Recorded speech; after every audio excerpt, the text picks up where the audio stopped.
I am your host, Kim Hollingshead, and you're listening to Super Talk 99.7 WTN. Thank you so much for joining me on this Sunday afternoon, guys. We are really discussing some very interesting topics. Well, they're interesting to me. I mean, one is this FIRPTA tax. Oh my goodness, what is it? Why is it there?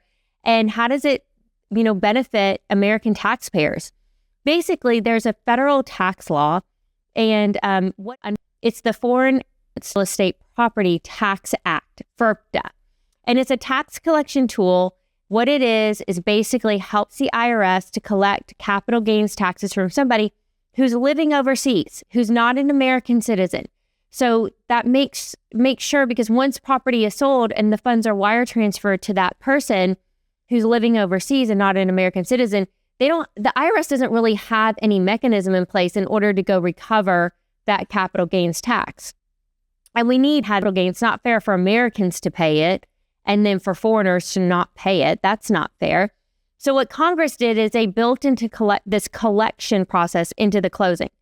And what it does is require that the buyer, not the seller, the buyer must withhold 15% of the amount realized from the sale, and they are responsible for sending it to the IRS. Now, you'll notice what I said, the buyer has to pay the seller's withholding tax.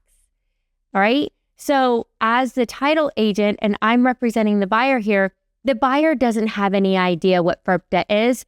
They don't have any mechanism to collect and withhold taxes from the seller. No, that responsibility is going to fall on me as the title company. I'm going to tell you something. We do not cut corners. Okay. But here's the thing is that if a seller is actually selling property that is under $350,000 and it's their personal residence, then they're only going to pay a 10% FIRPTA tax. Okay, in this case, it was 15 because it was land. But a foreign security number must file that W-7 because they have to obtain the tax ID number.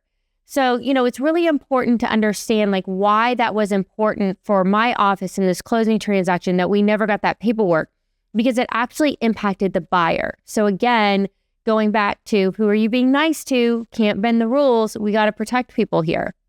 I'm so glad that we should. Well, FIRPTA doesn't have anything to do with sanctions, terrorism, or national security at all. All right. What it's going to do is going to treat a seller from any country, Canada, Korea, Iraq, it doesn't matter. They're all going to be treated exactly the same. It's just a tax rule. All it is just making sure that the capital gains taxes is collected and then actually sent to the IRS, which again, that's what we want because we don't want Americans to have to pay their capital gains taxes and foreigners not. That's not fair. So, this really brings up such an important question, which is how much of America is actually foreign owned? Smaller than most people think. And in most places, it's more concentrated than in other places. So for ending in March of 2025, foreign buyers bought $56 billion, that's billion with a B, of U.S. homes. That is 2.5% of the homes, just under 2% of the sales in the entire United States. NAR, the National Association of Realtors, in July 2025, they made clear that farmland is actually different. Foreign parties actually hold more farmland. It's about 3.5% of privately owned agricultural land, which this is really going to come as a surprise to everybody. It's not the countries that you assume.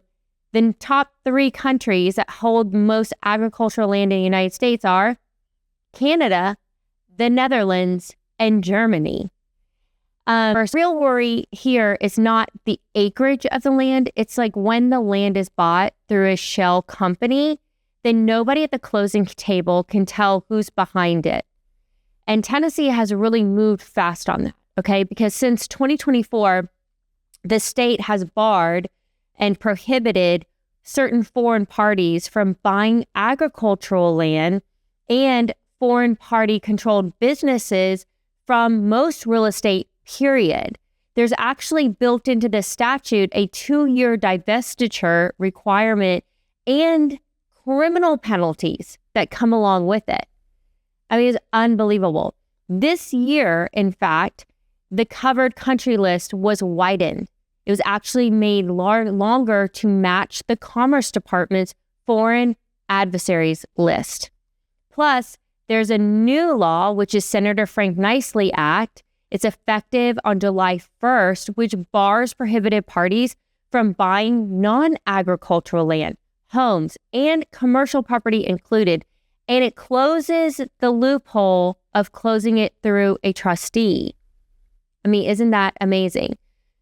Now, the Tennessee Bankers Association, the Tennessee Senate Republican Caucus, I mean, they are the ones who are really pushing this legislation.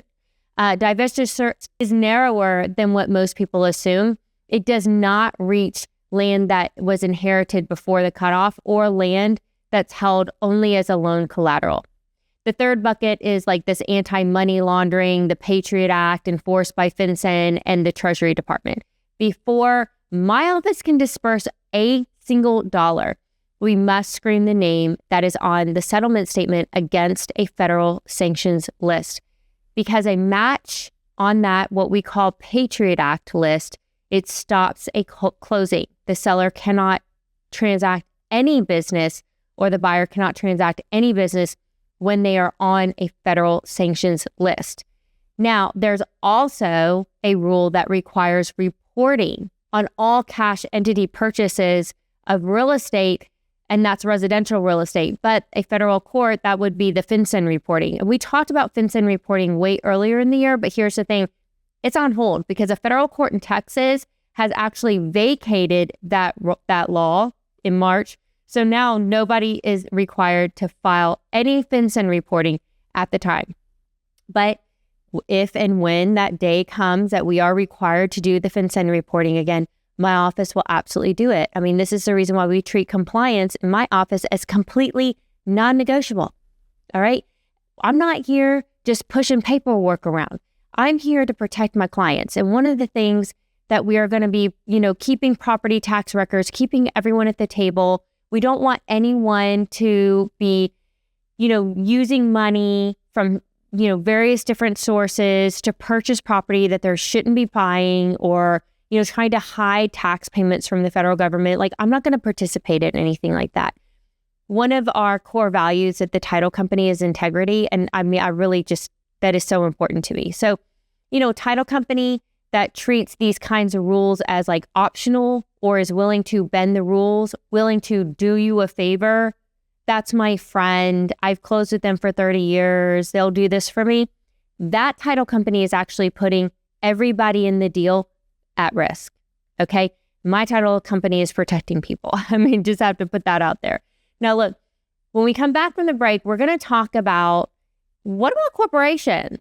I mean, we know that foreign entities are buying up like 3.5% of the farmland, are buying up 2.5% of the residential property in the U.S.